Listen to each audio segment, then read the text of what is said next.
সুপ্রিয় দর্শক আসসালামু আলাইকুম। আজ আমি আপনাদের দেখাবো আপনারা কিভাবে আপনাদের পার্সোনাল ইমেল কার কার ফোনে লগ ইন আছে আপনি সেগুলো দেখবেন, বা কিভাবে আপনি সেই ডিভাইসগুলো থেকে আপনার পার্সোনাল ইমেলটি সাইন আউট করে দিবেন। এটি করার জন্য আপনি যে কাজটি করবেন, ফার্স্টে প্লে স্টোর অ্যাপ্লিকেশনটাকে ওপেন করবেন।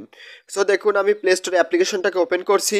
ওপেন করার পরে আপনি আপনার জিমেলের লোগোটার উপর ক্লিক করে দিবেন। সো দেখুন আমি জিমেলের লোগোটার উপর ক্লিক করে দিচ্ছি। ক্লিক করার পরে আপনি যে কাজটি করবেন, গুগল অ্যাকাউন্ট, আপনি গুগল অ্যাকাউন্টের উপর ক্লিক করে দিবেন। সো দেখুন আমি গুগল অ্যাকাউন্টের উপর ক্লিক করলাম। ক্লিক করার পরে আপনাদের সামনে এরকম একটি ইন্টারফেস শো করবে। আপনি সোয়াইপ করে এদিকে চলে যাবেন। চলে যাওয়ার পরে এখানে সিকিউরিটি নামে যে অপশনটা পাবেন, সিকিউরিটি নামে অপশনটার উপর ক্লিক করে দিবেন। ক্লিক করার পরে আপনি যে কাজটি করবেন, আপনি নিচের দিকে চলে আসবেন। নিচের দিকে চলে আসার পরে আপনি এখানে দেখতে পারবেন যে ম্যানেজ অল ডিভাইস। আপনি যে কাজটি করবেন, ম্যানেজ অল ডিভাইসের উপর ক্লিক করবেন। ক্লিক করার পরে আপনাদের সামনে একটু লোডিং নেবে। লোডিং নেওয়ার পরে একটি নতুন ইন্টারফেস শো করলো। তারপরে এখানে দেখতে পারছেন দুটি ডিভাইস কিন্তু আমার এই জিমেলে অ্যাক্টিভ করা আছে, মানে আমার এই জিমেল দুটি ডিভাইস আছে।